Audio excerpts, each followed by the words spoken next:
Guys, magluluto tayo ng ano ngayon. Anong pato? Nakahanap kasi ng pato.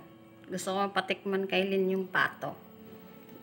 Wala namang makitang mabili ng pato. Ngayon, may pato na. Kaya,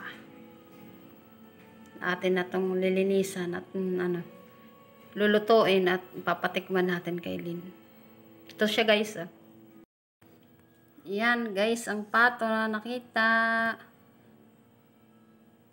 Lulutuin ko po yan at patitikman natin kay Lynn kung magugustuhan. Yan. Kahapon pa po yan, kaya ako kinulong siya dyan. Oh. Patitikman ko yan kay Lynn. Prito or adobong pato. Tagal na ako naghahanap ng ganyan. Ngayon lang siya ngayon lang nakakita ng pato.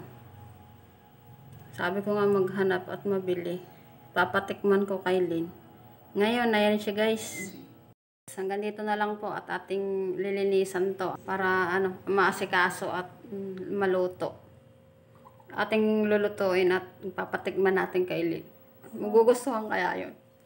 Hindi niya alam to eh. Guys, hanggang dito lang po. Thank you for watching.